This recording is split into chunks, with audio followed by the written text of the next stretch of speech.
후계자를 아버지가 깔보는 것보다 더 많이 깔봐요. 사실. 아니 어떻게 저런 사람에게 이 회사를 중요한데 맡길 수 있겠습니까? 나한테 회사를 좀 맡기면 잘할 텐데, 전문 경영인으로. 이런 마음들이 대부분 임원들에게는 있다라고 보시면 됩니다. 회사가 어디서 돈을 벌고 너무 잘하는 임원 세 분이 빈틈을 알고 250억 원의 횡령을 저지른 거죠.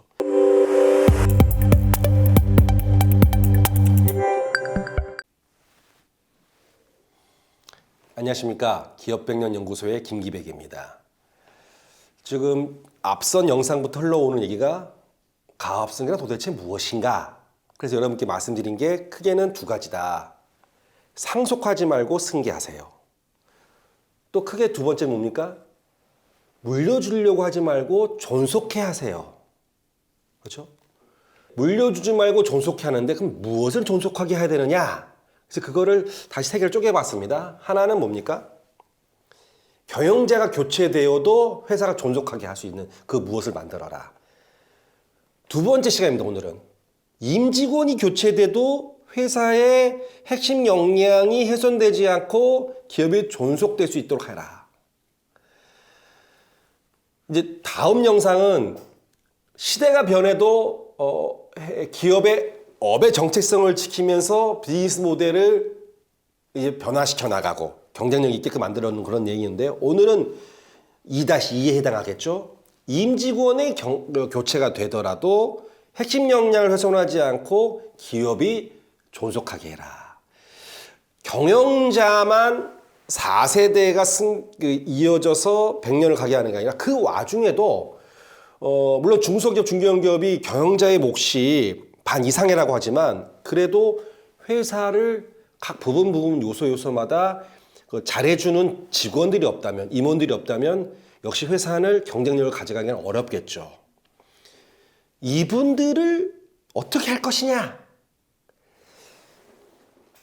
결론적으로 옛날의 역사에서 보면 순장제도라고 있지 않습니까? 선대 왕이 죽게 되면은 그분들을 모셨던 이제 신하들, 환관들, 사용했던 그릇, 이걸 함께 이제 무덤에 덮었다지 않습니까? 그 이유가 뭐냐면 한 시대를 풍미했던 아우라를 그 다음 물려받은 왕이 이겨낼 수가 없다는 거죠. 그분이 썼던 숟가락도 일종의 성물이 돼서 이것이 바로 선대 대왕께서 쓰셨던 숟가락입니다. 그러면 마마하고 엎드려 절하게 된다는 거죠. 그럼 결코 돌아가신 분이 살아서 현 시대를 지배하게 되는 그런 꼴이 나타나기 때문에 중요한 건 지금의 왕이 아닙니까? 지금을 지배하는 왕의 권위를 만드는 것이 중요하기 때문에 순장제도가 있었다라는 역사학자들의 해석과 주장이 있습니다만, 마찬가지입니다. 결국은 2세대, 3세대, 4세대 물려받은 분은 아무래도 선대보다는 약할 수밖에 없어요. 그러면 약할 수밖에 없는 이 다음 세대의 간극을 누가 메꾸냐면 임직원들이 메꾸는 거죠. 그러니까 순서가 현 경영실권자 회장님, 임직원, 그 다음에 다음 세대를 책임지러 들어온 후계자, 이 순서입니다. 권력 순위가. 그럼 어떻게 되느냐? 회장님의 경우는 이 사이에 낀 이 회사에 대한 지식도 많고 거래처 정보라든지 업에 대한 이해가 이제 막 들어온 후계자보다 더 많은 이 임원들과 혹은 핵심 직원들과 다음 세대를 물려받으러 경영자가 되기 위해 들어온 사람들과 화합을 해가지고 잘 해나가기를 사실은 바라는 바가 대부분 마음이세요.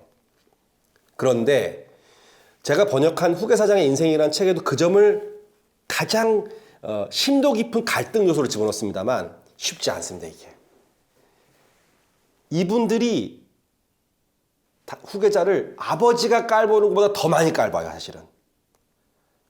부족해 보이는 게 아버지가 갖고 있는 애정도 없다 보니까 아니 어떻게 저런 사람에게 이 회사를 중요한데 맡길 수 있겠습니까? 라는 마음이 들어요. 차라리 그러느니 나한테 회사를 좀 맡기면 잘할 텐데, 전문 경영인으로. 이런 마음들이 대부분 있는 임원들에게는 있다라고 보시면 됩니다. 몇 가지 사례를 또 설명을 드려볼게요. 가업승계 컨설팅 하러 초기에 이제 진단을 하고 이슈를 도출한 이후에 회사에 들어가게 되면 배정을 해줍니다. 이제 재무 파트, 그 다음에 총괄 기획 파트라든지 생산 파트에 이제 각각 책임자가 되는 부분이 부장급이든 임원급이든 사장급이 되든 이렇게 순환 형태로 해서 상담 일정을 잡습니다만 그 과정에서 이 임원급에 해당하는 분들이 어떤 반응이라는 게 있어요. 유형화시킬 수가 있습니다. 뭐냐? 이 권력이랄까 회사의 파트들의 권한을 정결권부터 해서 부문별 사업에 대한 결정 권한을 이렇게 나누면서 회사를 성장시켜 왔을 거 아니겠습니까? 작을 때 이제 혼자 다 할 수 있지만은 회사가 뭐 100억이 넘고 500억이 넘고 1000억이 넘는 회사들 같은 경우는 부문별로 실권을 주는데 이분들이 이제 55세가 넘고 60세가 넘고 65세가 넘는 임직원의 경우는 2세가 딱 들어오는 순간 내가 곧 물러날 때가 오겠구나. 순장을 당할 때가 오겠구나라는 걸 직감하면서 뭔가의 이 인생의 마무리 작업이 들어갑니다. 그래서 죄송한 얘기지만 임원분들 중에 뭔가의 이 비리나 횡령에 열구되지 않은 분들을 거의 찾기가 힘들었다는 거죠. 물론 이제 안 그런 분들은 많았습니다만 첫 번째 예를 들어볼게요. 이거 좀 심한 경우인데요. 3대가 있는 회사였습니다. 사실 이 건을 알게 된 거는 그 다음이었어요. 그래서 이제 그 공단이었는데 A라는 회사에서 나름 승계를 잘 도왔다는 소문이 나가지고 소개받아서 처음 들어갔을 때는 할아버지, 아버지, 손자가 80대, 60대, 30대 이렇게 나이 연령대 차이를 가지고 모두 회사에서 일을 하고 있을 때였어요. 그런데 일을 하는 중간에 어떤 일이 터진 거죠. 뭐냐? 소위 말하면 250억 원대의 횡령 사건이 발생을 했고요. 8명이 연루가 돼 있었습니다. 물론 약간의 이 회사에 대한 비밀 유지가 있기 때문에 자세한 그 회사를 떠올릴 수 있는 거를 팩트를 제시할 수 없지만 약간 가공도 있고요. 하지만 그런 일이 실제 했었고요. 어떤 일이냐? 창업자인 85세가 된 회장님이 자금에 대한 권한을 갖고 있었어요. 그리고 60대인 사장님은 사업에 대한 결제, 어떤 A라는 업체에서 의뢰가 들어왔는데 여기다가 물건을 내보낼 것이냐 말 것이냐 이걸 결정하는 일을 하는 결재권을 갖고 있는 거죠. 3대가 되는 30대의 이 부장은 3세대 승계까지 밖에서 보기에는 너무 좋은 거죠. 실무를 맡았어요. 자금을 맡고 결재가 돼가지고 정해진 일들을 진행하는 건데 그 사이에 이 세 분의 기질, 권한이 분산돼 있는 거, 회사가 어디서 돈을 벌고 어디서 비용을 세이브할 수 있는 걸 너무 잘하는 임원 세 분이 자금 담당 여직원하고 회사의 화물을 자재를 가지고 오고 물건을 실어 나가는 이 화물 사입하는 쪽하고 이제 그 화물 트럭 쪽 회사하고 8명이 공모를 해가지고 이 권한이 나누어져 있는 틈새를 찔러 들어와서 분명히 결제가 돼서 일을 추진해서 실무를 담당하는 3세 손자가 일을 진행했지만 돈이 들어왔는지 안 왔는지 체크가 안 됐던 거죠. 그걸 물어보지도 못했던 거예요. 결제된 아버지하고 이 실무를 진행한 분한테 할아버지한테 돈 들어왔어요 할아버지? 이 말을 못 물어보는 거죠. 그러니까 이 빈틈을 알고 8명이 250억 원의 횡령을 저지른 거죠. 한 80억 정도의 이익을 나는 회사였던 거예요. 굉장히 비즈니스 모델 좋고 경쟁자가 있지만은 시설 장치업이다 보니 쉽게 그 시장 점유율을 이렇게 치고도 못 들어오는 그런 업이었는데 그걸 계기로 확실하게 승계를 이제 진행시킨 이유가 법원에서는 이 횡령을 결손금 처리하는 쪽으로 판결을 내려줬고요. 그래서 80억이면 당시에는 가업상속 공제의 범위가 되게 낮았었습니다만 80억이면 800억 원 정도의 회사 가치 나오는 회사입니다. 세금만 해도 300억이 넘었어요. 그 어떻게 합니까? 결국은 그런 일이 터지다 보니까 결손금 처리해가지고 250억 결손 처리하니까 3년이 적자가 나게 되는 거죠. 80억, 80억이 맨 떨구게 되니까 이번 계기를 해가지고 준비를 해서 3년 차 때 3년 넘잖아요. 3년 연속 결손 기업은 이익 부분을 빼고 자산으로만 순자산으로만 회사 가치 평가하기 때문에 3년 넘어가 버리면 안 돼요. 3년이 되기 전에 회사 가치 평가를 들어가서 그때 회장님 창업자의 지분을 승계를 하는 거죠. 그래서 결국은 회사는 굉장히 치명적인 손실을 입었지만 그거를 전화위복 삼아가지고 승계를 촉진하는 계기가 되었다. 이 말씀입니다. 두 번째 사례는 티백 그쪽 회사였습니다. 그래서 이제 아버지는 우리나라에서 초기에 이제 미국 내다가 커피를 미군에 있는 커피를 빼와서 유통도 하고 했는데 그걸 이제 불법화 시키면서 큰 가마솥에다가 커피를 만들어서 팔기도 하고 그 이후에 이제 티백 형태로 차를 만들어서 차의 대중화도 이뤘고 그래서 차 회사로서는 굉장히 높은 매출을 이뤄서 유자차도 한국 최초로 만들어가지고 이제 유자 농장에서 맛있게 만들었는데 이 후계자가 그런 방식 유학도 갔다 왔어요. 그러니까 이제 로컬 비즈니스, 국내 비즈니스로 업을 물려받기는 성에 안 찬 거예요. 영어도 유창하고 아버지가 좋은 기회를 주셔가지고 글로벌한 마인드를 가지고 키웠는데 딱 들어왔더니 임원분들하고 부딪히게 됩니다. 본인은 꼭 아버지의 회사를 글로벌한 회사로 키우고 싶었던 거예요. 그런 그 커피 같은 것도 그렇고 많지 않습니까? 그래서 아버지가 만든 유자차에 대한 애정도 많았던 거죠. 그래서 이분은 이런 큰 그 여행용 그 트레이에다가 유자차 담고 그다음에 보드카나 각종 이런 술들을 담아가지고 LA, 라스베가스라든지 멕시코 큰 그 호텔 있는 그런 비버리지 하는 바 같은 데를 다니면서 몸소 체험 마케팅을 한 거죠. 근데 여기에 들어가는 돈이 만만치 않았던 거예요. 그래서 임원들 분들 입장에서는 야, 차가 뭔 줄 아냐? 이거 로컬이야. 절대 글로벌 인수 안 돼.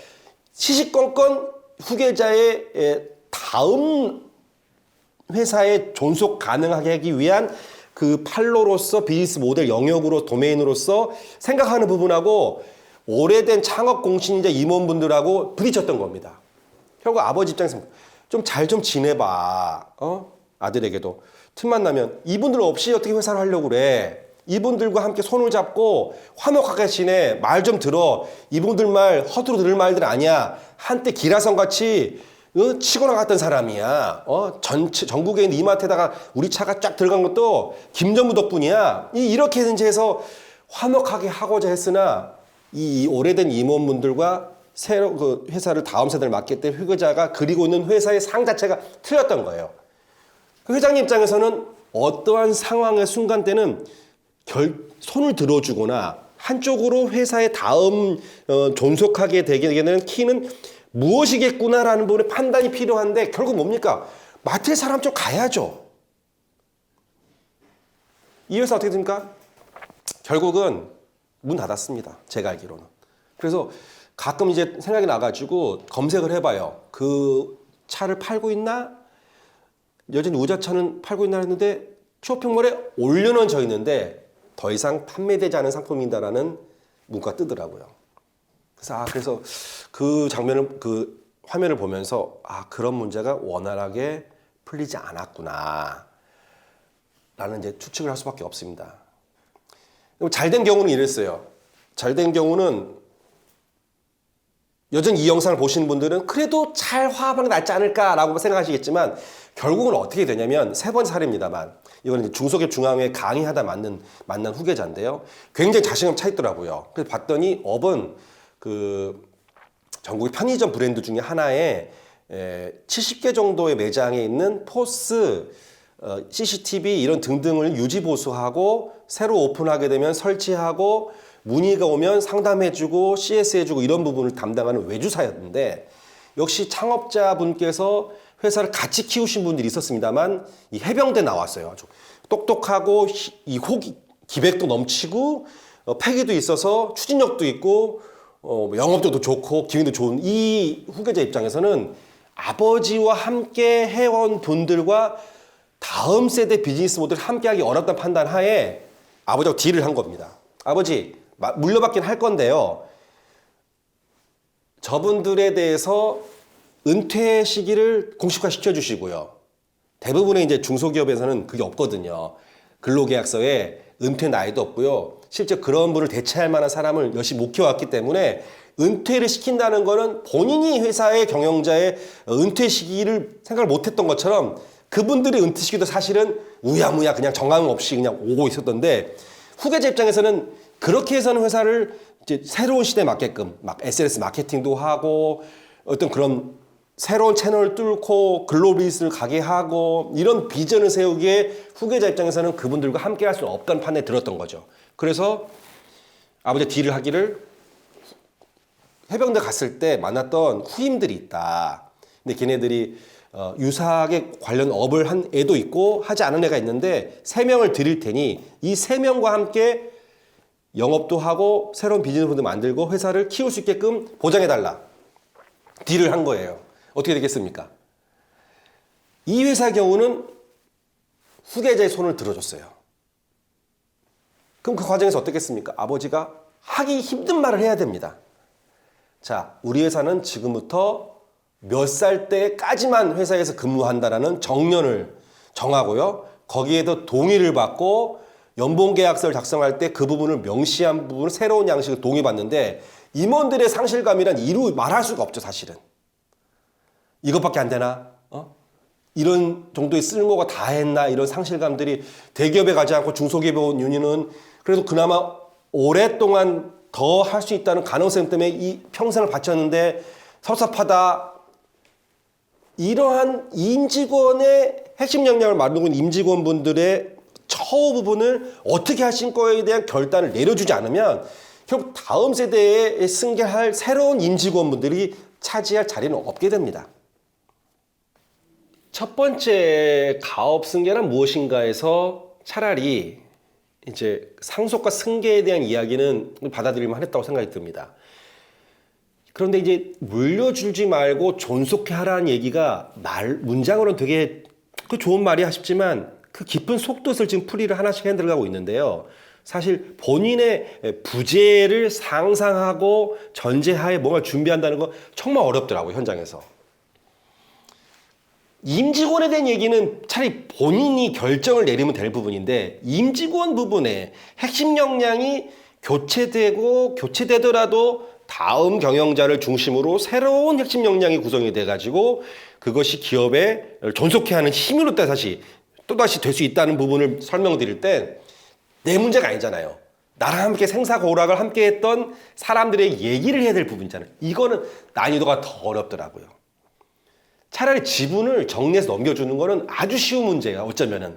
그래서 절세는 과정일 뿐이고 그것이 목표가 될 수 없다고 말씀드리는 거죠. 왜? 진정한 가업승계란 기업을 100년 가게 하는 것이고 기업을 100년 가게 하려면 3가지가 필요하는 거죠. 존속하게 하는 3가지 요인을 만들어야 되는 문제이기 때문에 그렇습니다.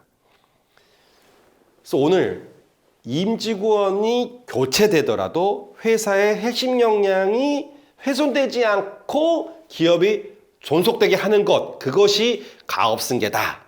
그것을 성공하는 기업이 가업승계를 성공하는 기업이다. 각자의 답은 회사에 있습니다.